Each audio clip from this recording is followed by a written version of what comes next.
वैदिक सभ्यता के बाद 6th सेंचुरी BC पर चर्चा करेंगे। इसको 2 पार्ट में करेंगे। आज हम नगरों के उदय और विदेशी आक्रमण जो ईरानी यूनानी उस पर चर्चा करेंगे, और पार्ट 2 में हम धर्म से भी जुड़े हुए पहलुओं पर, जो सामाजिक धार्मिक सुधार आंदोलन हुआ था, उस पर चर्चा करेंगे। उत्तर वैदिक काल के अंतिम समय में लोहे के बहुतायत प्रयोग से एक तरफ कृषि भूमि का विस्तार हुआ, तो दूसरी तरफ कृषि भूमि के विस्तार से सरप्लस प्रोडक्शन हुआ, और सरप्लस प्रोडक्शन से ट्रेड एंड कॉमर्स बढ़ा, और ट्रेड एंड कॉमर्स बढ़ने से नगरों का उत्थान हुआ, नए नए जनपद आए, और इस कारण 6th सेंचुरी BC में राजनीति, समाज, अर्थव्यवस्था एवं धर्म में क्रांतिकारी परिवर्तन हुआ। हम इसकी लंबी चर्चा नहीं करेंगे, क्योंकि यह प्रारंभिक परीक्षा क्लास है। जो फैक्ट्स इंपॉर्टेंट हैं एग्जाम के पॉइंट ऑफ व्यू से, हम उस पर चर्चा करेंगे। जो 6th सेंचुरी BC में जो 16 महाजनपद आए, जिसकी चर्चा एक तो अंगुत्तर निकाय, बौद्ध धर्म की पुस्तक है अंगुत्तर निकाय, ठीक है, और दूसरा जैन धर्म की पुस्तक है भगवती सूत्र। ये बौद्ध और ये जैन, इन दोनों पुस्तकों में, अंगुत्तर निकाय बौद्ध धर्म की पुस्तक, भगवती सूत्र में 16 महाजनपदों का उल्लेख है। हालांकि दोनों जगह कुछ कॉमन जनपद भी है, कुछ अलग अलग भी नाम दिए हुए हैं, लेकिन 16 महाजनपद का उल्लेख है। एग्जाम पॉइंट ऑफ व्यू से अगर आप देखेंगे तो 16 महाजनपद से संबंधित कुछ विशिष्ट बातें पूछी जाती है।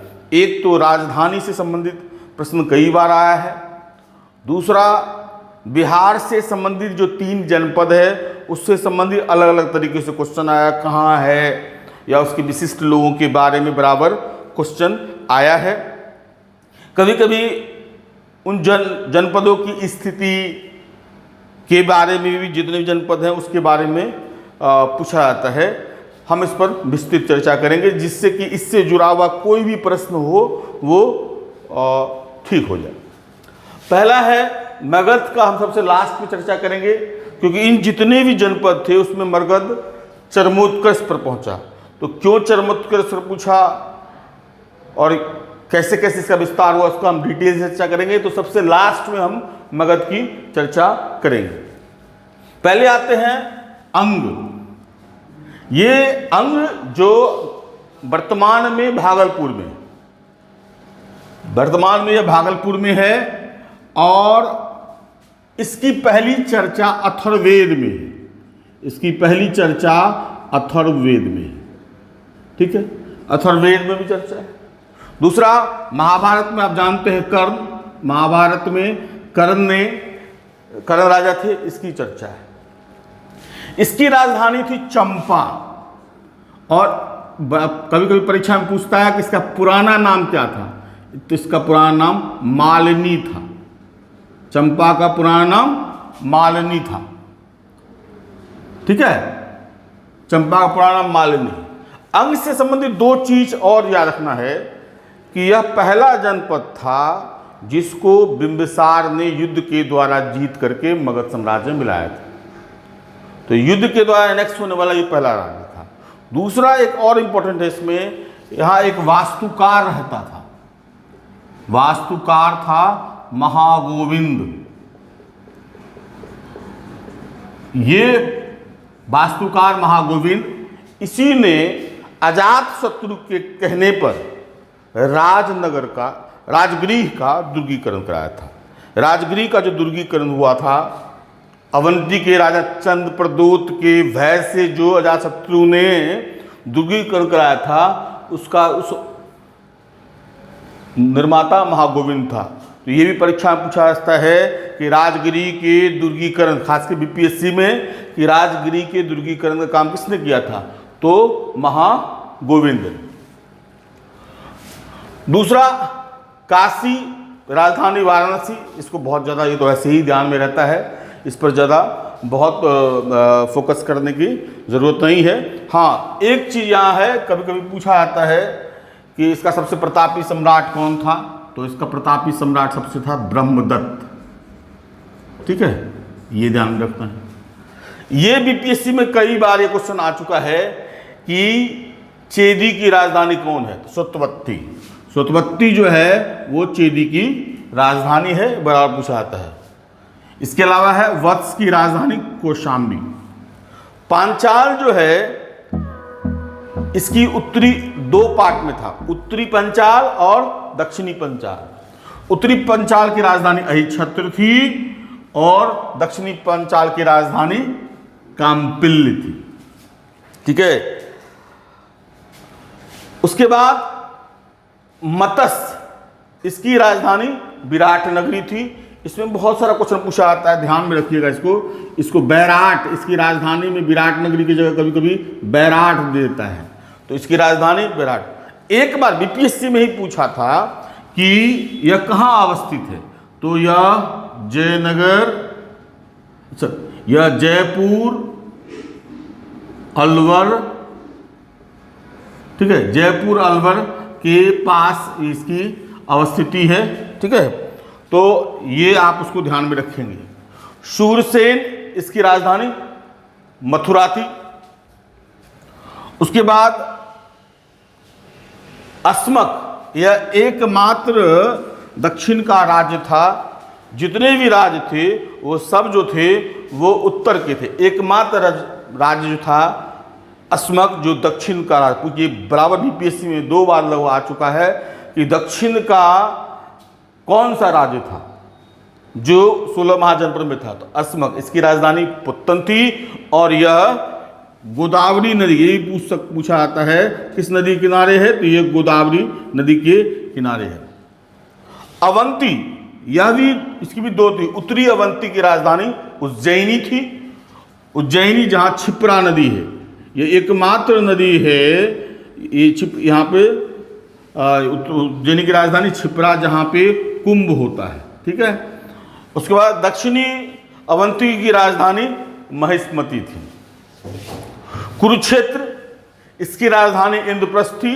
एक बार पूछा गया बीपीएससी में ही कि इस जब महात्मा बुद्ध थे तो यहाँ के राजा कौन थे? दैट इज कौरवई, वहाँ के राजा थे कौरवई। उसके बाद कंबोज, कंबोज की राजधानी राजपुर या हाठक थी। इसमें एक और है कि कंबोज के बारे में पूछा जाता है कि कहाँ की जो घोड़े थे वो सर्वश्रेष्ठ थे। तो यहाँ बीपीएससी में ही पूछा गया कंबोज किसके लिए प्रसिद्ध? तो सर्वश्रेष्ठ घोड़े के लिए प्रसिद्ध है। गंधार, इसकी राजधानी तक्षशिला थी, जो सिंधु और झेलम नदी के बीच स्थित था। और इसी का राजा आम्बी था, जो हम आगे चर्चा करेंगे इस पर डिटेल से। गंधार जो है ये लगभग उत्तरी अफगानिस्तान को, अफगानिस्तान के अधिकतर क्षेत्र, कुछ बहुत सारे क्षेत्रों को छूता है। गंधार की एक और नगर था जो काफ़ी पॉपुलर था, पुष्पकलावती, जो आजकल पेशावर के नाम से वो जाता है। मल की भी 2 राजधानी थी, एक कुशीनारा और पावापुरी, कुशीनारा और पावापुरी। अब हम आते हैं कि मगध, मगध की 3 राजधानी थी, राजगीर, पाटलिपुत्र, वैशाली। पहले हम गौर करेंगे कि मगध कैसे इतना आगे बढ़ गया, मगध कैसे चरमोत्कर्ष पर पहुंच गए। और कहा जाता है कि प्राचीन भारत का इतिहास तो मगध का इतिहास है। लगभग प्राचीन भारत का 1000 वर्ष का जो इतिहास है वो मगध के आसपास केंद्रित थे। तो मगध क्यों इतना आगे बढ़ सका? तो कई कारण है जो इन 16 महाजनपदों में मगध सर्वोच्चता के स्तर को प्राप्त कर सका। दूसरा, पहला है सबसे पॉइंट जो है भौगोलिक एवं सामरिक स्थिति। भौगोलिक एवं सामरिक स्थिति, ये जो मगध की भौगोलिक एवं सामरिक स्थिति ऐसी थी, एक तरफ वो सामरिक रूप से सुरक्षित था और दूसरी तरफ भौगोलिक रूप से उसके आसपास में ऐसी स्थिति थी जिससे कि ना तो बाहरी आक्रमण आसानी से हो पाता, और दूसरा कि प्रचुर मात्रा में जो है वो धन, मतलब विशेष करके मोती या हाथी, इसके अलावा जंगल की लकड़ियां, खनिज, ये सब उपस्थित थी। बारी को करते हैं सामरिक स्थिति देखेंगे तो मगध की मुख्यतः 2 राजधानी थी। हालांकि शिशुनाग ने जो है वो वैशाली को भी कुछ दिन के लिए राजधानी बनाई थी। सामरिक स्थिति में देखेंगे तो पाटलिपुत्र 3 नदियों के संगम पर बसा हुआ था। तो उससे 2 फायदे थे। एक तो आसानी से उस पर इन्वेजन नहीं किया जा सकता, आक्रमण नहीं किया जा सकता एक, और दूसरा यह था कि व्यापार करना भी उन नदियों नदी मार्गों के द्वारा आसान हो गया था, इजी था। और तीसरा, उन तीनों नदियों के जो भूमि पर यह बसा हुआ था तो यह बहुत फर्टाइल था, यह बहुत ज़्यादा फर्टाइल था, उपजाऊ था। इस कारण वहाँ सरप्लस प्रोडक्शन जो है वो हो रहा था, जो आगे चल के ट्रेड एंड कॉमर्स के बढ़ावे में महत्वपूर्ण भूमिका निभाया। इसके अलावा लोहे के खान, तो लोहे के खान से एक तरफ अस्त्र बनाए जाने लगे, दूसरा हल प्लगिंग के लिए, खेती करने के लिए हल बनाए जाएंगे लोहे के, तो प्लगिंग आसान हो गया, अस्त्र पैना बनने लगा। इससे क्या हुआ कि अन्य राज्यों के मुकाबले में इनकी स्थिति बेहतर हो गई। इसके अलावा बगल के जंगल से हाथी मिलने लगे तो हस्ती सेना बहुत इसकी मजबूत हो गई। और अगर आप राजगीर को भी देखेंगे तो वह 7 पहाड़ियों से घिरा हुआ था, तो उसकी भी स्थिति अवैधता वाली स्थिति थी। और बाद में जब अजातशत्रु ने उसका दूरीकरण कराया तो वह निश्चित पूर्ण रूप से अवैधता की स्थिति में आ गया। तो एक कारण है भौगोलिक एवं सामरिक स्थिति। दूसरा कारण है सामाजिक एवं धार्मिक स्थिति। सामाजिक एवं धार्मिक स्थिति, ये एक यूनिक था। बिहार की जो भूमि है वह आरंभ से ही प्रगतिशील रही है। जो 6 BC का जो सामाजिक धार्मिक सुधार आंदोलन आप देखते हैं उसकी भूमि यही रही है। महात्मा बुद्ध और जैन जो है वो उनकी कर्मस्थली यही रही है। और इनके द्वारा 2 तरह की प्रस्तुति की गई। एक तो उस समय पशु बलि बहुत दी जाती थी यज्ञों में, पुरोहितों का कर्मकांड बहुत ज़्यादा बढ़ गया था, प्रचुर मात्रा में वो दान प्राप्त करते थे।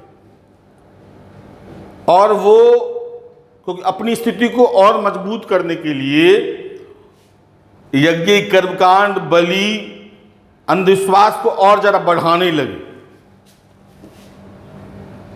और 2 वर्ग, एक तो क्षत्रिय जो राजकाज में लगा हुआ था, और ये पुरोहित जो अपनी पंडिताओं से प्रचुर मात्रा में धन संग्रह कर रहा था। और इन दोनों के कारण जो दो नीचे वाले वर्ग थे, वैश्य और शूद्र, उनकी स्थिति बहुत दयनीय होने लगी थी।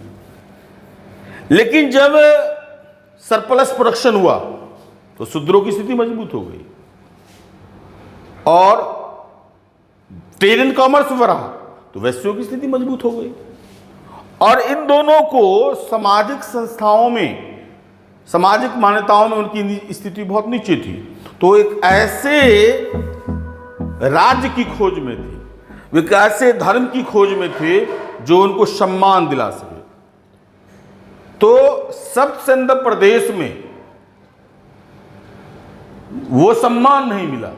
लेकिन जब आर्य सदानैरा नदी को पार करके यहां आए तो जो सामाजिक विभेदीकरण जो उत्तर भारत, उत्तर वैदिक काल में अंतिम समय चरम पे चला गया था, विशेषकर शूद्र काल में, तो सामाजिक विभेद पर से यह क्षेत्र रहित था। पुरोहितों के वर्चस्व से यह क्षेत्र रहित था। खास के महात्मा बुद्ध और महावीर जो कि क्षत्रिय थे, उनके उदय से क्षत्रियों का वर्चस्व ही नहीं बढ़ा बल्कि कर्म का वर्चस्व बढ़ा। और कर्म के वर्चस्व बढ़ने से वैश्यों की स्थिति मजबूत हुई, शूद्रों की स्थिति मजबूत हुई और पुरोहितों का जो एक आडंबर था, पुरोहितों का जो एक धार्मिक भय था या धार्मिक प्रभाव था, वो यहां खत्म देखने को मिला है। और हर एक वर्ग यानी शूद्र, वैश्य और साथ में ब्राह्मण भी सामाजिक और धार्मिक रूप से जो विभेद था उसको मिटा करके राज्य के कल्याण के लिए आ गया है। यानी सामाजिक और धार्मिक विभेद न होने के कारण, सामाजिक एवं धार्मिक समन्वय होने के कारण जो है वो यह क्षेत्र जो है राजनीतिज्ञों के लिए एक सहयोगी का काम किया, क्योंकि हर एक वर्ग, समाज का हर एक वर्ग राज्य की अभिवृद्धि के लिए प्रयास करने लगा। ऐसी अनुकूल स्थिति अन्य जनपदों में नहीं थी, क्योंकि 6th सेंचुरी बीसी का जो धर्म सुधार आंदोलन था, जिसका प्रभाव सामाजिक रूप से भी था, उसका केंद्र बिंदु यही था। उसके प्रभाव से अगर समाज नहीं बटा हो, धर्म नहीं बटा हो, तो एक एकता की भावना जो है लोगों को चरमोत्कर्ष को पहुंचा देता है। वही स्थिति यहां देखने को मिलती थी। तो सामाजिक एवं धार्मिक स्थिति। तीसरा जो सबसे इंपॉर्टेंट है, शासकों की साम्राज्यवादी एवं दूरदर्शी नीति। मगध के शासक साम्राज्यवादी थे और दूरदर्शी भी थे। सिर्फ वो साम्राज्य विस्तार की ही सोच नहीं रखते थे, बल्कि कूटनीतिक संबंधों के द्वारा, वैवाहिक संबंधों के द्वारा साम्राज्य विस्तार के साथ साथ जो है प्रभाव के विस्तार पर भी जोर देते थे। हर्यक वंश का प्रथम शासक बिंबिसार, उसने इस नीति को लागू किया। वैवाहिक नीति के द्वारा महावग जातक में वर्णन है कि उसकी 500 रानियां थी बिंबिसार की। हो सकता है यह अतिशोक्तिपूर्ण वर्णन है होगा 500 रानियों के बारे में। हालांकि ये नहीं कहा था, क्योंकि राजाओं के यहाँ मध्यकाल में भी, आधुनिक काल में भी देखे हैं कई इस तरह की पत्नियों की बात है। लेकिन महावग में 500 पत्नियों के बारे में उल्लेख है। ये भी बीच में पूछता है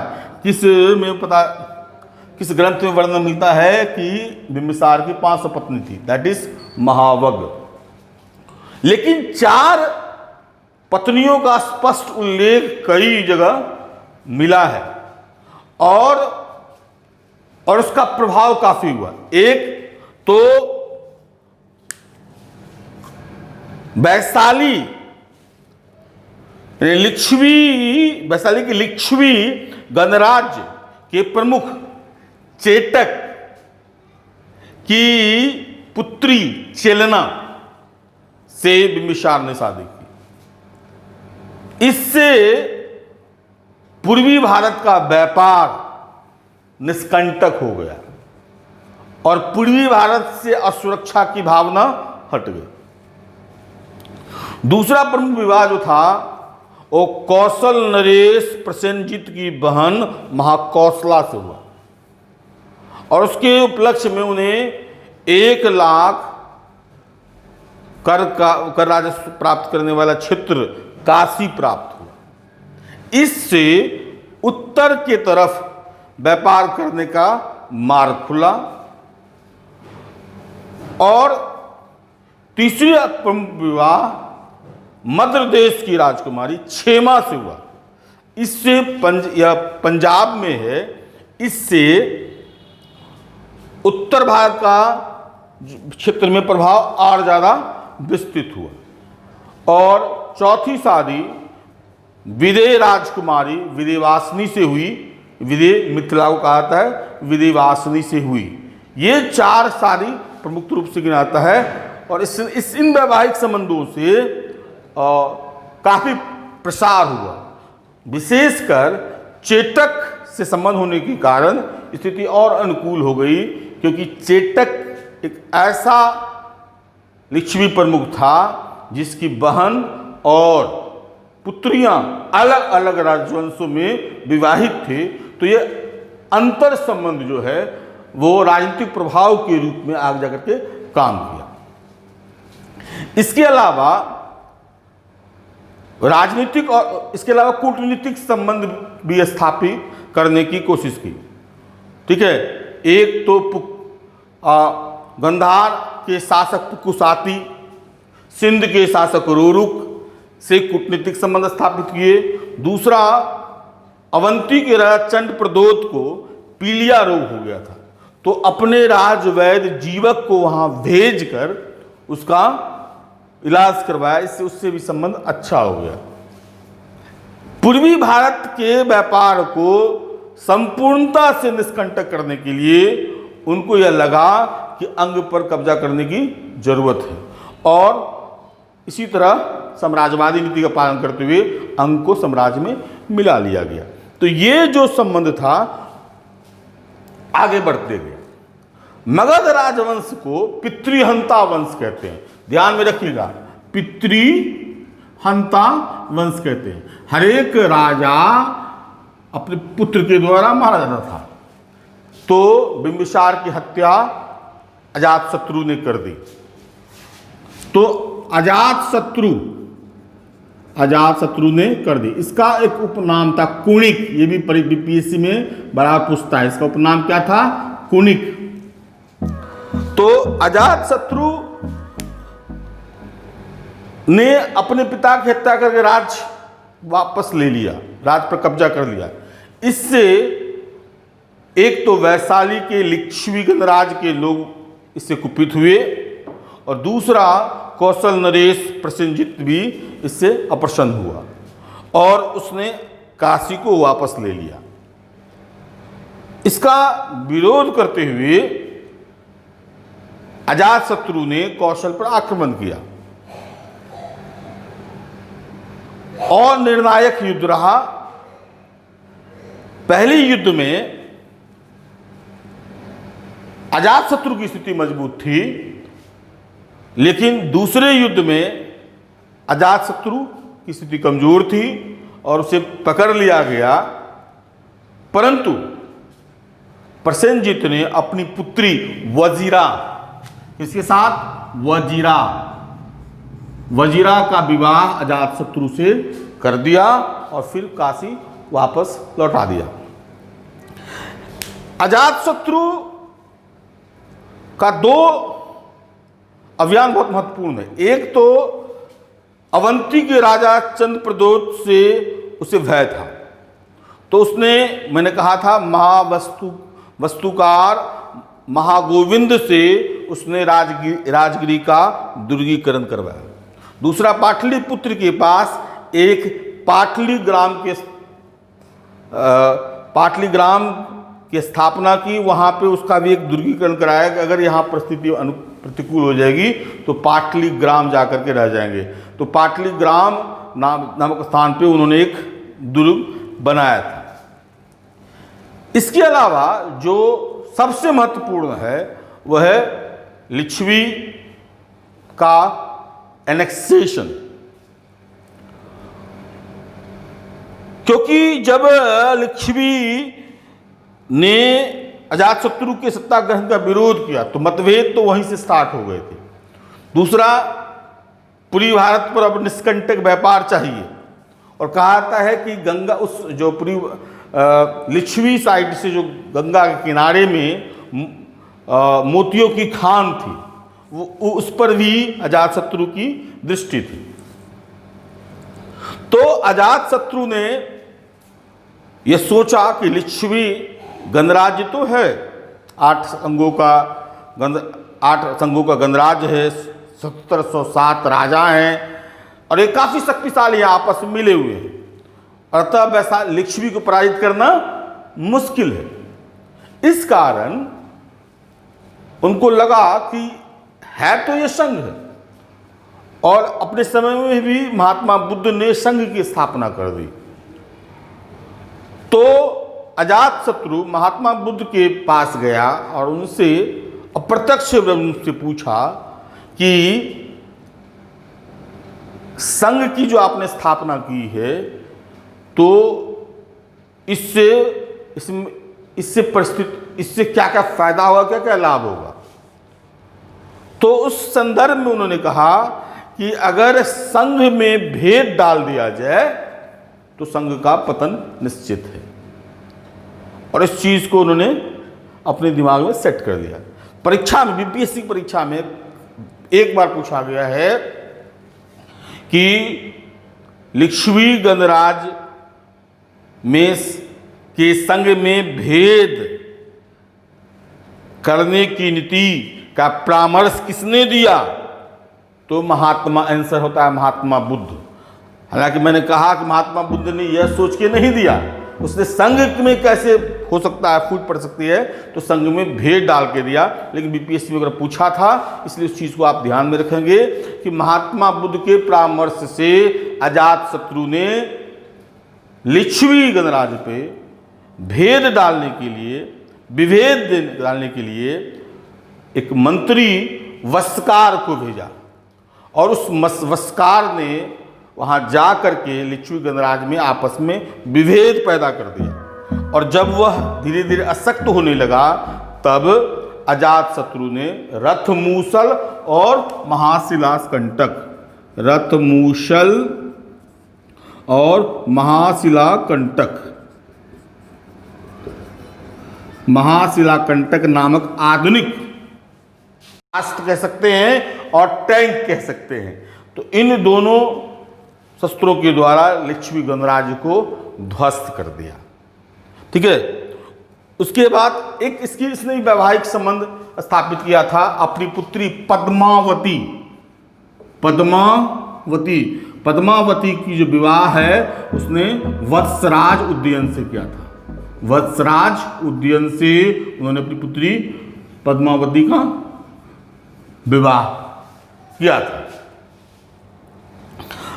परंतु जिस तरह उसने अपने पिता की हत्या की थी, उसी तरह उदयन ने भी अजातशत्रु की हत्या कर दी, क्योंकि ये पितृहंता वंश था।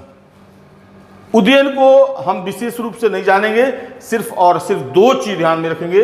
एक तो आप जानते ही हैं, जो बराबर सभी जानते हैं, कि उसने पाटलिपुत्र नगर की स्थापना की थी। पाटलिपुत्र जो नगर है, इसकी स्थापना इसी को किसने की थी? उदयन ने। लेकिन इसमें एक और पूछा जाता है बीपीएससी में, ध्यान में रखिएगा। पाटलिपुत्र नगर स्थापना उदयन की ये सब जानता है, वह बड़ा पूछता किस मत का अनुयायी था, तो यह जैन मत का अनुयायी। किस मत का अनुयायी था? जैन मत का अनुयायी था। तो उदयन जैन मत का अनुयायी था, इस चीज पर आप ध्यान रखेंगे। उसके बाद शिशुनाग वंश की स्थापना हुई। शिशुनाग के द्वारा, शिशुनाग के द्वारा आप कह सकते हैं सैशुनाग वंश की स्थापना हुई। यह आप ये कह सकते हैं ये प्रतापी सम्राट था।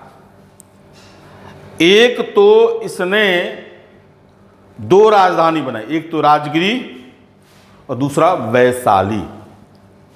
ये भी परीक्षा में पूछता है, ध्यान में रखिएगा कि मगध वंश का कौन सा शासक जिसने राजगिरी के अलावा वैशाली को दूसरी राजधानी बनाई, तो आप शिशुनाग आंसर हो गया। और दूसरा ये भी पूछता है कि शिशुनाग के द्वारा, उस रिपीट करके, कहाँ पे मगध के अलावा दूसरी राजधानी बनाई गई, तो वैशाली। तो आप ये ध्यान में रखेंगे शिशुनाग ने जो है वह वैशाली को अपनी दूसरी राजधानी बनाई। इस चीज को आप ध्यान में रखेंगे कि वैशाली को इसने अपनी दूसरी राजधानी बनाई। और दूसरा सबसे महत्वपूर्ण इसका जो था वो अवंती विजय, जिसके डर से अजातशत्रु ने इतना कराया था, तो अवंती की विजय हुई। अवंती की विजय जो है इसने कर ली। और क्योंकि वत्स भी इसी के अंदर था तो वत्स पर भी इसका कब्जा हो गया। और इस कारण कहा जाता है कि उत्तर से लेकर के पश्चिम भारत और पश्चिमी विश्व से जो व्यापार जो है वो बढ़ गया अवंती पर कब्जा करने से। इस वंश का अगला जो शासक हुआ जो महत्वपूर्ण है वो कालाशोक, जिसके समय द्वितीय बौद्ध संगति हुई। बौद्ध संगति के संबंध में हम डिटेल बात करेंगे। लेकिन यह जो वंश है, यह जो मगध का जो राज्य है, वह साम्राज्यवादी शासकों की कड़ी को आगे बढ़ाने वाला है। बिंबिसार, अजातशत्रु और शिशुनाग के बाद सबसे जो महानतम मगध का शासक हुआ वो हुआ महापद्मनंद। उस पर मिटाते हैं। महापद्मनंद के बारे में कहता है महापद्मनंद ने नंद वंश की स्थापना की। महापद्मनंद ने नंद वंश की स्थापना की। महापद्मनंद ये कहता है अधिकतर पुस्तकों में ये शूद्र था। पहली बात, नाई का पुत्र था। शूद्र यानी नाई, असली बात था ये नाई का पुत्र था। एक जो मैंने आपको वैदिक काल में पढ़ाया था कि अलग अलग शासकों को अलग अलग नाम दिया था, सम्राट, राजा, भोज, लेकिन जो चारों दिशाओं में जो राज कर लेगा उसको कहते थे एकराट। तो महापद्मनंद ने कई उपाधि धारण की। एक तो एकराट की उपाधि धारण की महापद्मनंद ने। दूसरा सर्वछत्रांतक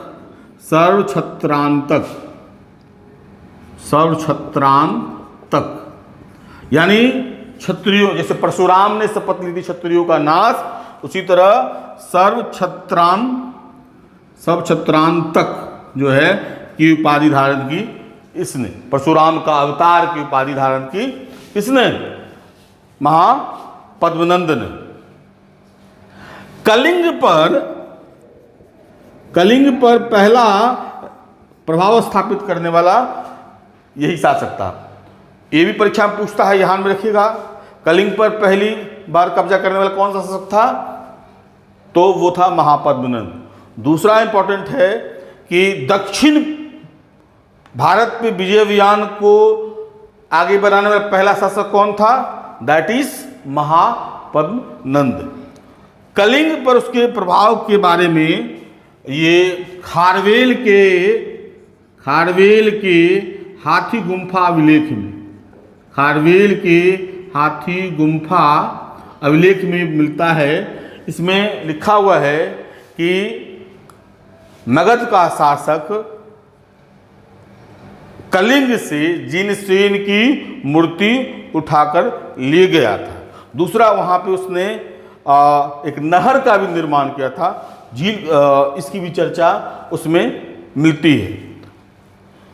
लेकिन इस वंश का अंतिम शासक घनानंद था, जो कि क्रूर था और अत्याचारी था। क्रूर, अत्याचारी और अनाई, लेकिन शक्तिशाली था। और कहा जाता था घनानंद के बारे में वह मध्य एशियाई देशों के बीच जो है वो मध्यस्थता की कामना करता था। वो साइबेरिया से स्वर्ण मंगाता था और कहता है घनानंद के डर से ही, इसके डर से ही सिकंदर के सैनिक जो है वो ब्यास नदी को पार नहीं कर पाए। सिकंदर के सैनिक घनानंद के डर से ही, क्योंकि इससे पहले जो 28 राजाओं को सिकंदर ने पराजित किया था वो छोटे छोटे राज्य एवं गणराज्य थे। लेकिन जब छोटे छोटे राज्यों एवं गणराज्यों ने सिकंदर की सेना जो कि अविजय थी उनके छक्के छुड़ा दिए, पराजित जरूर हुए लेकिन कई जगह उनकी स्थिति बहुत दयनीय हो गई। तो जब लगा ये छोटे छोटे राज्य अगर इस अवस्था को पहुंचा सकते हैं तो मगध बहुत शक्तिशाली राज्य है, क्योंकि व्यास नदी के पार करने के बाद जब आती, उस भूमि को पार करने के बाद फिर गंगा नदी आती, तब मगध से उनको सामना करना पड़ता। तो मगध से सामना करने के लिए उनके सैनिक तैयार नहीं हुए और वापस चले गए। इस घराना इतना था, लेकिन ये था अन्यायी या अत्याचारी क्रूर शासक था और जनता जो है वहां पे त्राय त्राय करने लगी। और कहा जाता है घनानंद को के शासन से मुक्त कराकर चंद्रगुप्त मौर्य ने मौर्य वंश की स्थापना की और वो मुक्तिदाता कहलाया। एक तो घनानंद के अत्याचार, अन्याय, क्रूर शासन से मुक्ति दिला करके वहाँ जनता को त्राण दिलाने वाला मुक्तिदाता बना। दूसरा, उत्तर पश्चिम भारत से यूनानियों का जुआ उतार फेंक करके भारत को विदेशी आक्रांताओं से मुक्ति दिलाने वाला मुक्तिदाता बना। हम डिटेल इसका मौर्य साम्राज्य में पढ़ेंगे। हम आज इतना ही तक इसको रखते हैं, क्योंकि इसके अलावा उस समय गणराज्य के संदर्भ में भी एक पूछा जाता है प्रश्न, उस पर भी चर्चा थोड़ा सा कर लेंगे। एक तो इसमें जितने 16 महाजनपद में थे, तो इसमें मैंने कहा मल्ल, ये जो है ये भी बीपीएससी में पूछता है कि इनमें से कौन गणराज्य थे, तो आपको पता होना चाहिए। एक मल्ल जो था वो गणराज्य था, ठीक है। दूसरा लिच्छवी, ये तो आप था ही गणराज्य। और उस समय के कुछ और गणराज्य जैसे आप ले सकते हैं विदेह जो था, ये भी गणराज्य था। उसके बाद कपिलवस्तु के शाक्य, ये भी एक गणराज्य था। उसके बाद अगर आप कॉल करेंगे तो इन गणराज्यों के उत्थान के संदर्भ में कहा है कि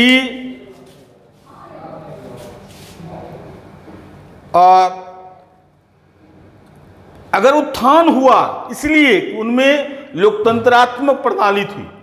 निश्चितया लिच्छवी जो है, जिसको कहा था भारत का प्रथम गणतंत्र, तो वो सहयोग की भावना के कारण वो इतना प्रगति कर सका।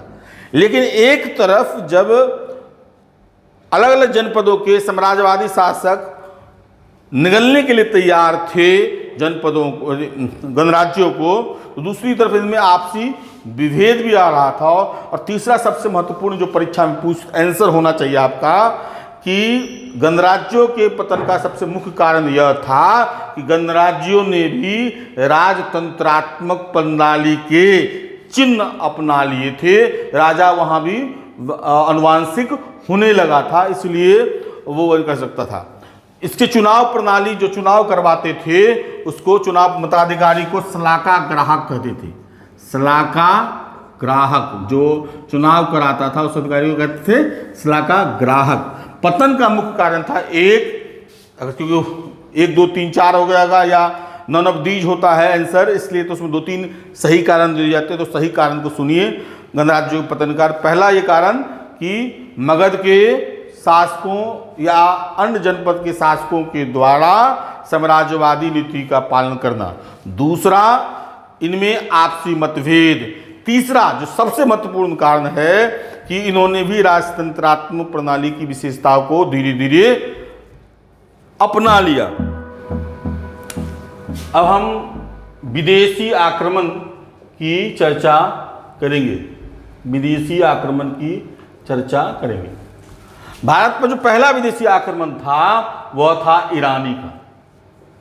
पहला विदेशी आक्रमण ईरानी का था, ये याद रखिए। बड़ा पूछा जाता परीक्षा में कि लोग कंफ्यूज करके यूनानी मार देते हैं सिकंदर के संदर्भ में, लेकिन पहला सबसे जो विदेशी आक्रमण था ईरानी का था 518 बीसी में।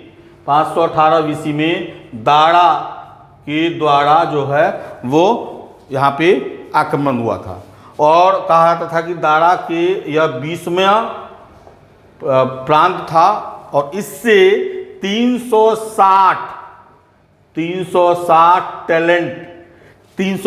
टैलेंट स्वर्ण चूर्ण के बराबर जो है ये प्राप्त होता था, जो कि 10 लाख पाउंड स्टर्लिंग के बराबर था। 10 लाख पाउंड स्टर्लिंग के बराबर था, ये इसका राज्य था। तो दारा को पहला शासक, ये पहला ईरान और दारा प्रथम राज्य था। और इसके बाद इस राजवंश के बारे में एक और लिखेंगे, अंतर जरक्सीज के बारे में लिख लीजिए, जरक्सीज और अंतर जरक्सीज। जरक्सीज जो था ये इसका एक शासक था जरक्सीज। ये इसलिए इम्पोर्टेंट है कि पूछा जाता है कि जरक्सीज ने अपनी सेना में जो है वो भारतीयों को रखा। तो पहले ध्यान में रखिएगा, किसने अपनी सेना में भारतीयों को रखा? तो ईरानियों ने। नाम शासक का क्या नाम है? जरक्सीज। जरक्सीज के बाद अंतिम जो शासक था इसका अंतर जरक्सीज, जिसके दरबार में राजवैद्य टेसियस रहता था। राजवैद्य टेसियस रहता था, और इसने कई चीज वर्णन किया है। वह कहता है कि भारतीय लोग हमारे राजा अंतर जरक्सीज को भेंट देते थे। ठीक है, टेसियस कहता है अंतर जरक्सीज को भेंट देते थे। और ये अंतर जो जरक्सीज है इसी को 331 बीसी में उरुवेला के युद्ध में जो है वो सिकंदर ने पराजित किया था। ईरानी संदर्भ को अगर हम देखेंगे तो ये पूछा जाता है कभी कभी आपको कि इनमें इसका क्या प्रभाव रहा, तो उसको आप देख सकते हैं। 2-3 प्रभाव को हर समय याद में रखेंगे कि क्या प्रभाव हुआ। तो पहला तो अगर हम देखेंगे तो व्यापार खुला। स्काईलैक्स के द्वारा नौसैनिक जो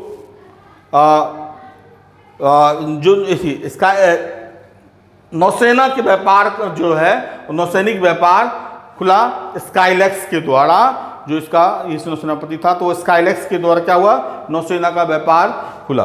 दूसरा जो है कि लिपि शब्द, जो इसका मतलब होता था राजज्ञा, ये शब्द आया। दूसरा खरोष्टी लिपि का जो है व्यवहार शुरू हुआ, तो जिसका प्रयोग अशोक ने किया था शाहबाजगढ़ी और मानसेरा में, तो खरोष्टी लिपि का ये हुआ। दूसरा जो केस चंद्रगुप्त मौर्य जो अब जन्म दिवस पर जो केस प्रक्षालन या दंड के रूप में सिर मुड़ा देने की बात, ये कहा था ईरान से लिया गया। लेकिन सबसे महत्वपूर्ण विवादास्पद यह है कि शासनादेश खुदवाने और स्तंभ के निर्माण से संबंधित जो अशोक ने एक महानतम कार्य किया था, कहा था यह ईरान से ली गई है। ये माना जा सकता है कि शासनादेश खुदवाने का पहला काम दारा के द्वारा किया गया था, परंतु स्तंभों के संदर्भ में नहीं कहा जाता है। एक तो दोनों के स्तंभ अलग अलग प्रकार के थे। इसका रीजन ये था कि उसके गरारीदार थे और पत्थर से जोड़ जोड़ के बनाए गए थे, और अशोक का जो था स्तंभ वो एकाश्म पत्थर से बना है, और नीचे से मोटा उसको पतला, और उसमें जो है पशु पक्षी के चिन्ह है। वहाँ मनुष्य, राजा का आदेश, राजा की बड़ाई, महिमा मंडन वहाँ है। यहाँ पे एक तो पशु पक्षी जो प्रतीकात्मक रूप से रखी गई है, दूसरा यहाँ राजा का आदेश नहीं है, यहाँ जो है वो सदकर्म, राजा के सदकर्म का चर्चा है, जनता के कल्याण की चर्चा है। तो वो बहुत सारा अंतर है। वासुदेव शरण अग्रवाल ने कहा यह न, यह जो है सो भारतीय सिंधु घाटी सभ्यता की परंपरा का ही जो है विकसित रूप है। लेकिन ये पूछा जाता है कि अशोक के स्तंभ पर ही पूछ दिया जाता है किसका प्रभाव है, तो आपको आंसर देना पड़ेगा ईरानी, लेकिन मेंस में आप इसको काट सकते हैं, लेकिन आंसर आपको ईरानी देना पड़ेगा। अब हम यूनानी की बात करेंगे, तो यूनानी आक्रमण सिकंदर के बारे में कहेंगे। तो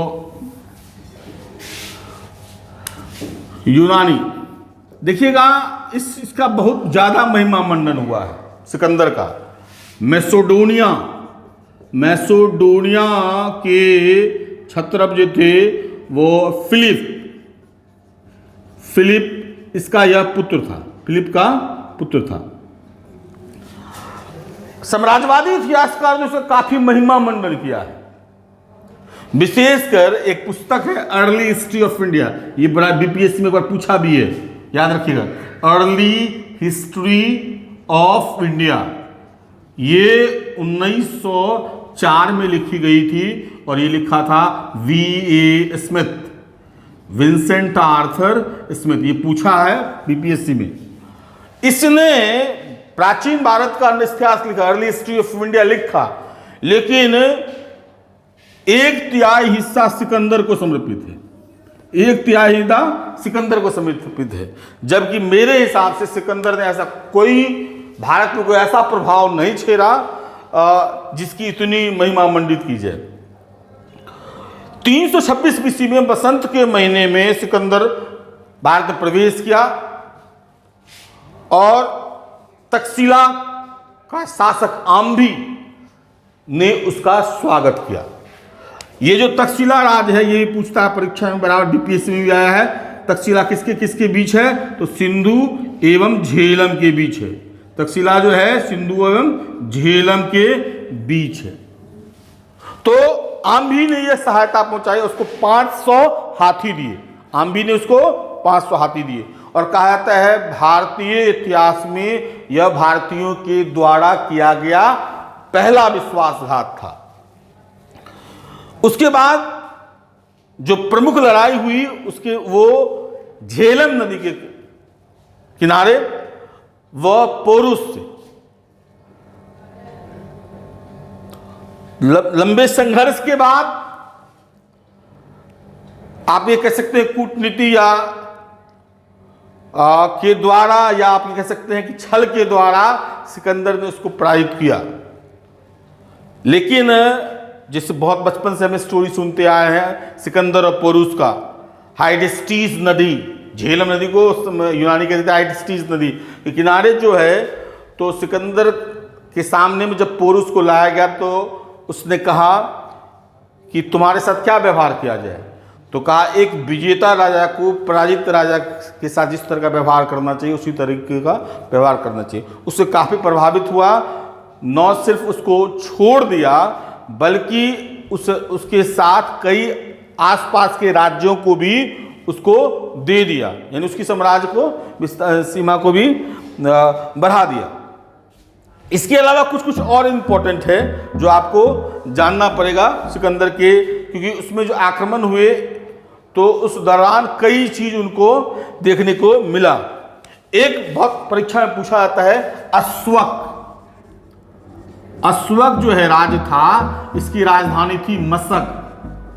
यहां क्या हुआ था कि जब पुरुषों को मौत के घाट उतार दिया तब महिलाओं ने सिकंदर के सैनिकों से युद्ध किया और तब सिकंदर को और उसके सैनिकों को उन महिलाओं की भी हत्या करनी पड़ी, तभी इस पर कब्जा हुआ।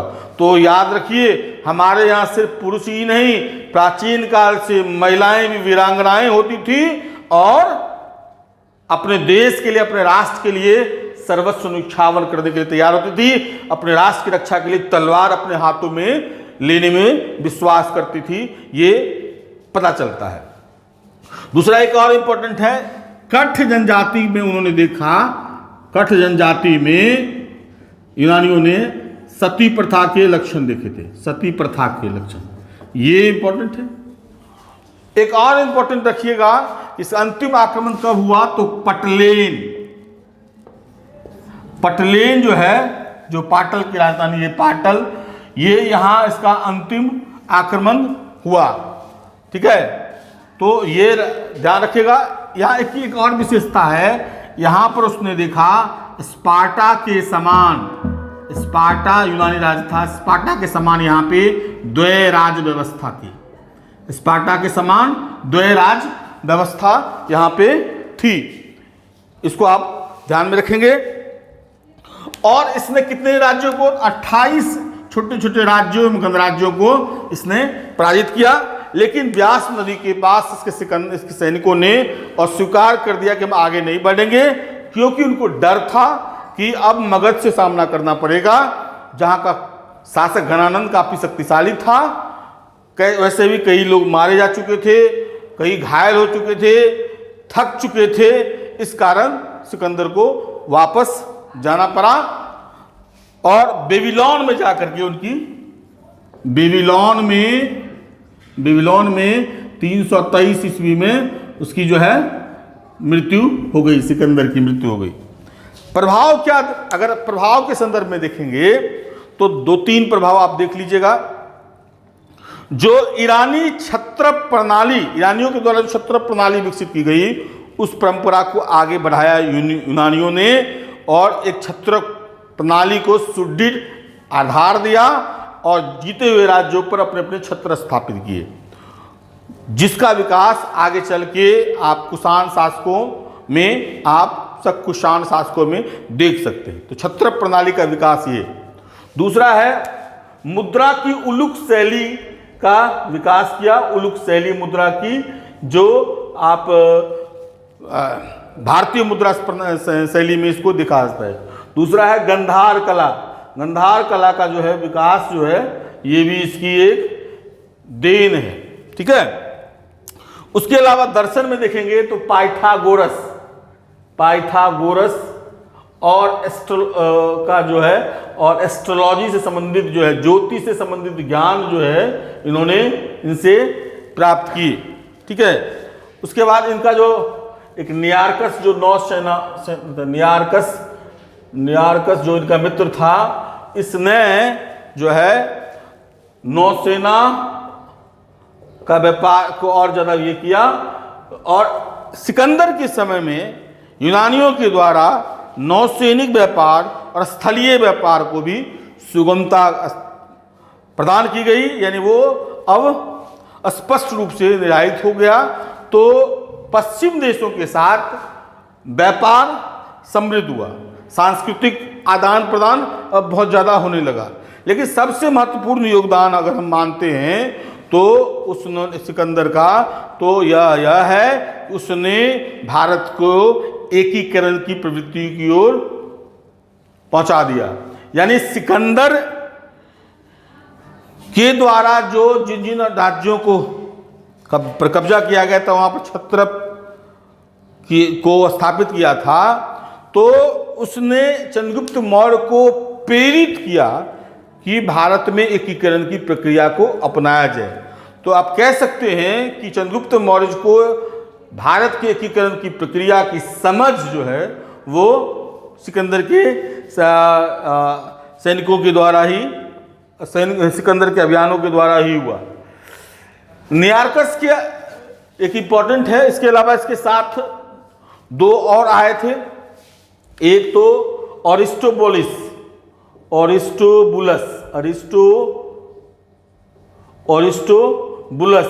सिक्रेटीज, ये 2 इसके साथ। नियार्कस पूछा 3, एक तो नियार्कस हो गया, दूसरा अरिस्टोबुलस और तीसरा सिक्रेटीज। तो नियार्कस मैंने कहा कि इसने व्यापार को सुगमता प्रदान की। ठीक है, अरिस्टोबुलस ने एक पुस्तक लिखी थी, हिस्ट्री ऑफ वार लिखी, और सिक्रेटीज ने ही सिकंदर की जीवनी लिखी। ये पूछा जाता है परीक्षा में कि सिकंदर की जीवनी किसने लिखी, तो सिक्रेटीज ने लिखी।